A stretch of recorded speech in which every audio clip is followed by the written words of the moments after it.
우리가 읽은 본문에 보면 아비드라라고 부르면서 시작하고 있습니다. 아비드라. 비단 아버지들에게 하는 말씀이 아닙니다. 어머니들 또한 같이 부르는 것이지요. 부모의 통칭으로 아비드라 이렇게 기록된 것입니다. 모든 부모를 말하고 있는 것입니다. 부모는 자녀 때문에 웃기도 하고 울기도 합니다. 일전에 자녀 때문에 괴로워하는 부모를 만나 같이 이야기를 나누었습니다.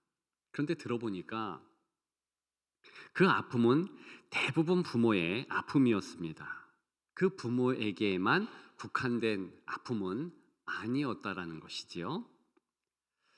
부모는 정말 자녀에게 많은 것 바라지 않습니다. 많은 것을 바라고 있다면 아직 자녀 때문에 불면의 밤을 또 한숨의 아침을 경험하지 못한 것입니다. 대부분의 제가 만난 부모님들의 바람은요, 그저 자녀들이 아프지 않고 별탈 없이 평범하게 그렇게 살아가는 것, 그 모습 보는 것뿐입니다. 오늘 제목이 무엇입니까? 살아있는 부모입니다. 사실 살아있기 때문에 그런 자녀의 아픈 것, 고통하는 것, 그래서 마음이 애린 것, 이런 것들을 경험하는 것 아니겠습니까? 정말 그렇습니다. 살아있기에 그런 애환,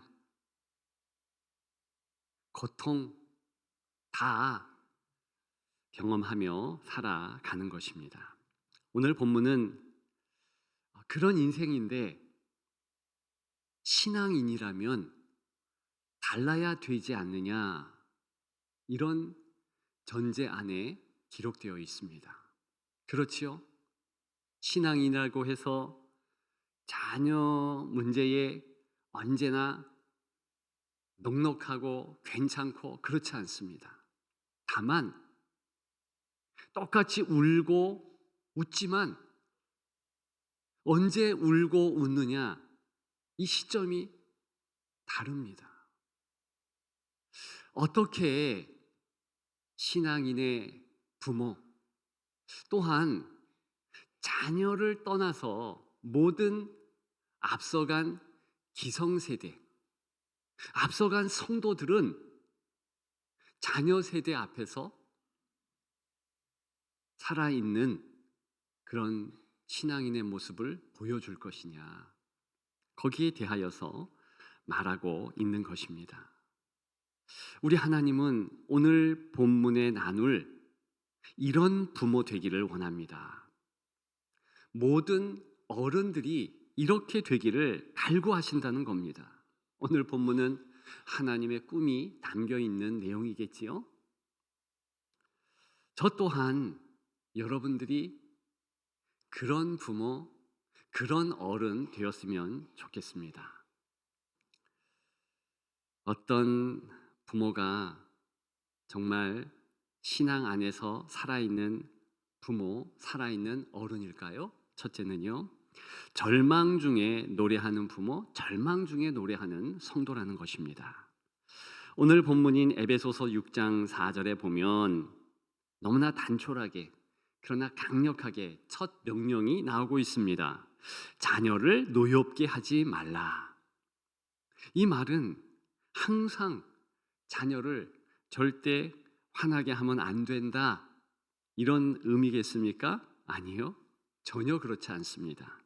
오히려 자녀 감정에도 불구하고 적절히 컨트롤 시키는 것,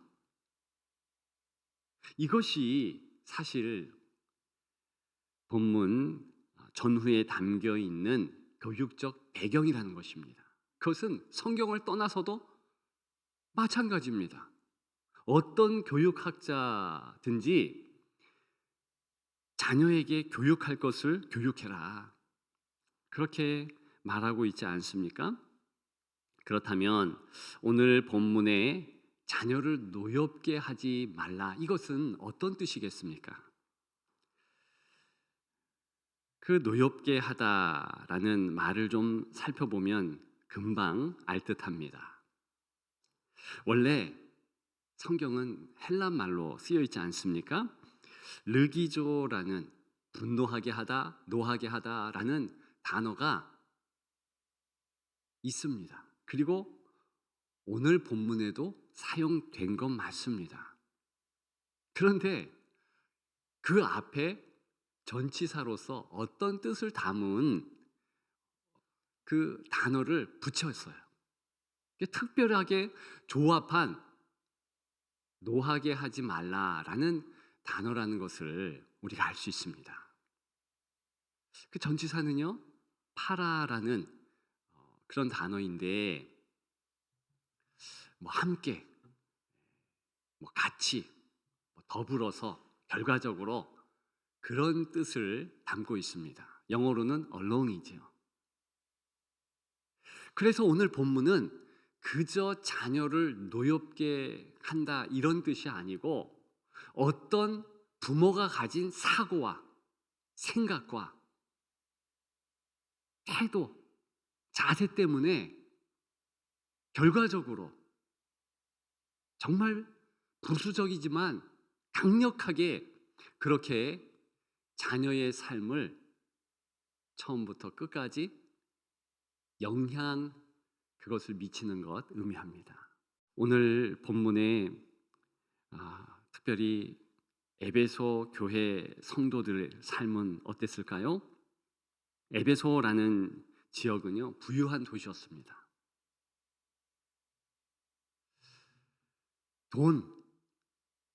그 돈이 주는 가치가 꽤나 컸습니다.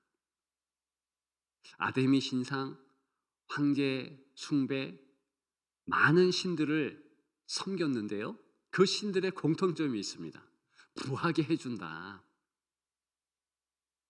잘 살게 해준다. 그 부의 가치가 가장 큰 곳이 로마 제국 가운데서도 에베소 같은 지역이었다는 것입니다. 그리고요, 마술과 같은 것이 횡행했습니다. 다시 얘기해서 이 쾌락, 신기한 것, 그런 일들을 통하여서 뭔가 마음의 위안을 받는 그런 수단들이 꽤 많았던 지역이었습니다. 그러다 보니까 너나 할 것도 없이 돈, 그 재물의 가치가 있고 또 쾌락주의가 있어서 그 쾌락에 대한 가치가 컸습니다.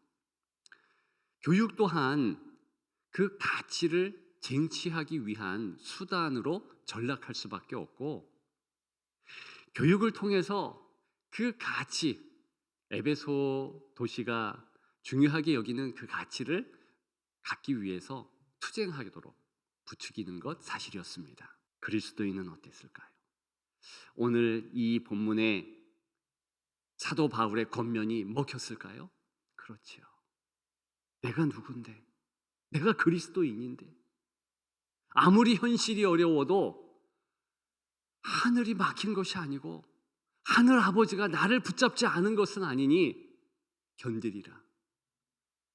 여러분, 실제로 에베소 교회의 성도들이 하루를 견디고 이틀을 견디고 조금만 견뎠더니 승리의 개가를 불렀다는 것이지요. 우리도 마찬가지입니다. 제가 증인이에요. 힘들고 어려운 가운데 절망 중에 찬양하고 노래했더니 승리하게 되더라. 오늘 이 시대를 살아가는 부모님들의 간증인 줄 믿습니다. 그렇게 사십시다. 그렇게 절망 가운데서도 주님을 바라보고 나아가십시다. 그대로 자녀는 부모를 닮습니다. 그러면 그들도 승리하는 것입니다. 두 번째, 좌절 중에 바라보게 하는 자. 좌절 가운데 바라보게 하는 부모가 귀합니다. 오늘 본문은 교훈과 훈계로 양육하라 했습니다. 제가 그런 생각 들었어요. 아니 도대체 이 비슷한 용어 아닌가? 교훈, 훈계, 뭐가 차이가 있는가? 많은 차이가 있어요. 자, 교훈은 무엇을 의미할까요? 다른 성경에서는 예를 들어 디모데후서 3장 16절에는 이 교훈이라는 이 단어를 똑같은 단어인데 교육이라고 번역했습니다. 의로 교육하기에 유익하다 하면서 교육. 다른 성경이 더 중요한데요. 히브리서의 오늘 본문의 이 교훈이라는 말이요, 징계라고 번역을 했습니다. 그래서 히브리서 12장 5절 같은 곳에는 주의 징계하심, 교훈을 그렇게 말한 것입니다. 바로 오늘 본문의 이 교훈이라는 단어를 직접 의미 표현을 해드리면 힘들고 어려운 시간이지만 교육을 위해서 자녀에게 그렇게 허락하라는 것입니다. 우리가 그렇게 행동하지 않습니까? 공부 안 하는 아들에게 너 공부를 하지 않고 학교에 숙제를 안 했기 때문에 저녁은 없어. 요즘은 그렇게 하면 안 되죠.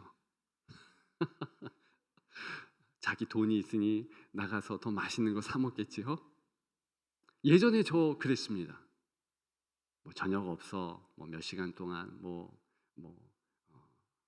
이렇게 뭐를 써야 돼. 이런 거.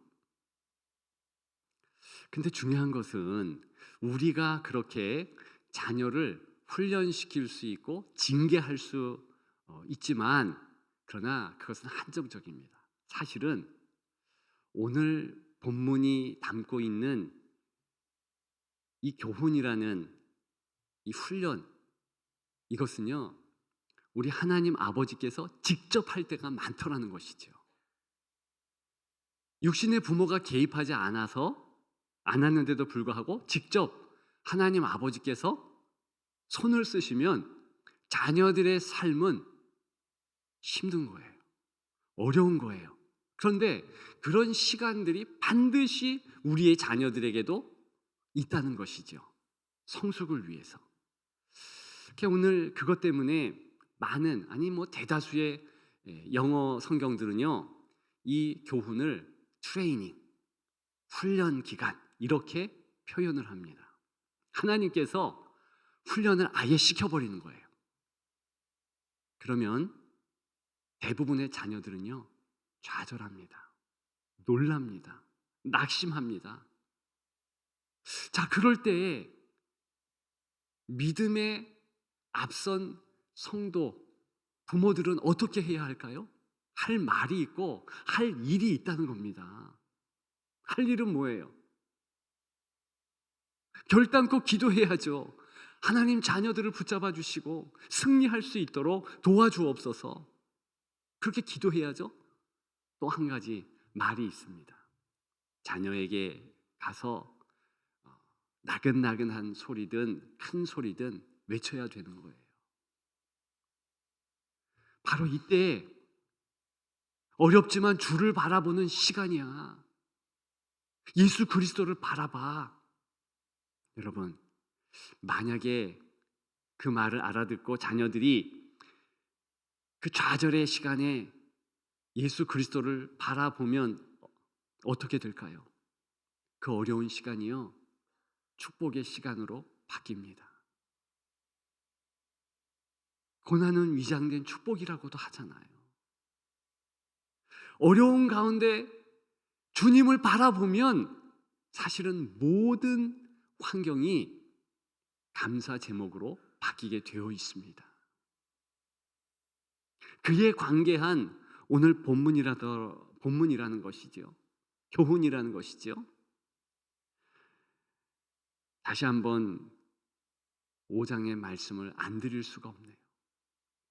오늘 본문은 5장과 연결되어 있는데 5장 18절에 보면 정말 중요한 명령이 나오고 있습니다. 술 취하지 말라. 이는 방탕한 것이니 오직 성령으로 충만함을 받으라. 고든 피라는 권위 있는 성경학자는요, 바로 이 에베소서 5장 18절에 성령 충만함을 받으라, 이 명령이요, 에베소서 전체를 붙잡고 있는 가장 강력한 명령이라고 말했습니다. 아니, 에베소서뿐만이 아니라 13권의 바울 서신 전체의 가장 중요한 명령 중에 명령이라고 말했습니다. 100% 동의합니다. 먼저 앞서간 성도들, 어른 성도들, 부모 세대 성도들이 성령 충만함을 받고 그런 성령 충만의 기운을 가지고 권면하고 우리의 주인이신 예수 그리스도 바라보면 승리할 수 있어. 아주 포스 있는 이 한마디를 던져내야 한다는 것입니다. 그럴 때 에베소 교회의 성도들, 자녀들 다 승리했습니다.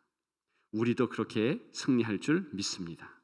절대 같이 좌절하고 같이 낙심하지 마십시다. 부모됨의 진짜 이유는 거기에 있는 거예요. 마지막 세 번째, 소망 중에 함께하는 자. 소망 중에 함께하는 부모가 귀하지요.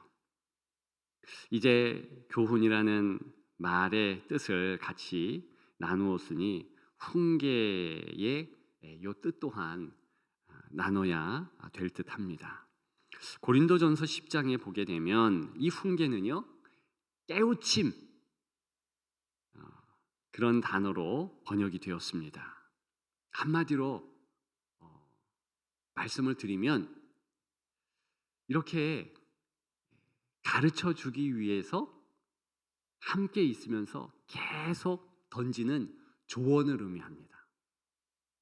권투에서 이렇게 잽이라는 것이 있잖아요. 이렇게 톡톡톡 계속 때리면 맞는 상대방은 계속 맞았으니까 큰 데미지를 입는 데네요. 우리 교회에도 이렇게 좀 유단자들이 계신데 또 오랜 수련을 하신 분들이 계신데 그분들이 말씀하시는 싸움 잘하는 비법이 거기에 있답니다. 왜 그런 질문을 그들에게 했냐고요? 저도 관심이 있죠. 영적인 그런 삶에도 도움을 받을 수 있습니다. 우리 자녀들에게 계속해서 작은 것이지만 지속적인 좋은 조언들은요, 신앙을 윤택하게 합니다. 요즘에 기독교 교육 학계에서 후회하는 것 한 가지가 있습니다. 기독교 교육이라고도 지금은 하지 않아요.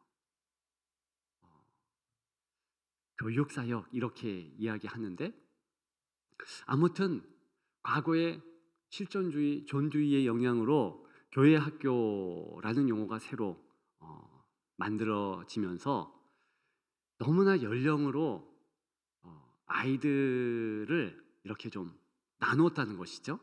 계단 공과도 만들고 효율성을 앞세워서 1학년 어떻게 6학년이랑 같이 예배 드리냐, 어떻게 어른들이랑 예배 드리냐, 따로따로.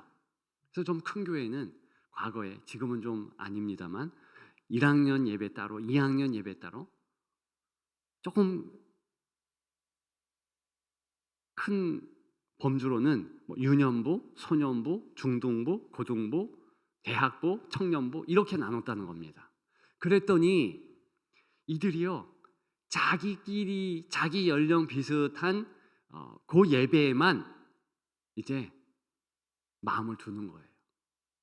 여러분, 그런데 원래 예배가 어떤 모습이었습니까? 초대교회 보십시오. 오늘 본문의 에베소 교회를 비롯해서 어떤 교회든지 함께 예배드렸어요. 함께 예배드리는 것만 또 원형이다 그렇게 말하고 싶지는 않습니다. 그런데 하나님의 말씀이 어떻게 어린 아이라고 해서 어른 설교인이 못 이해한다라는 전제를 갖고 바라보냐는 것이죠. 그렇지 않습니다. 영은 똑같이 알아들을 수 있는 능력이 있습니다. 어른 예배도 때에 따라서는 함께 참여해야 되고, 어린이 예배도 때에 따라서는 부모라면 참여해야 되는 겁니다. 유치하다고요? 하나님 말씀이 유치한 게 어디 있습니까? 참여해서 그 말씀 또한 하나님이 내게 주시는 말씀이다라고 그렇게 수용하면 정말 은혜 받습니다. 주일 학교를 무시하자는 게 아니에요. 그렇게 효율적인 예배와 공과를 아무것도 아니라고 치부하자 그런 주장하는 거 아닙니다. 그게 아니고 원래 이렇게 함께하는 예배는 기본적으로 있어야 한다는 겁니다. 가정 예배도, 그리고 적어도 금요 성령 집회, 수요 예배, 따로 예배 드리는 것도 중요하지만 함께 드리는 그렇게 전 세대의 예배가 너무나 중요하다는 것이죠.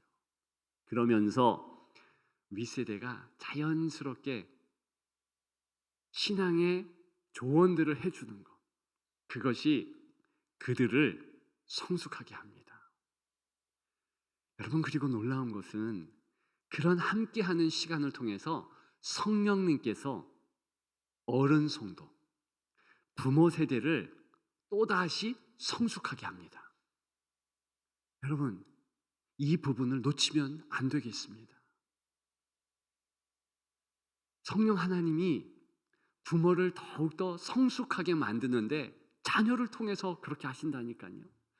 자녀 세대를 통해서 교사 선교사들이, 오히려 전도사님들이나 목사님들이 더 성숙을 이룬다는 것입니다.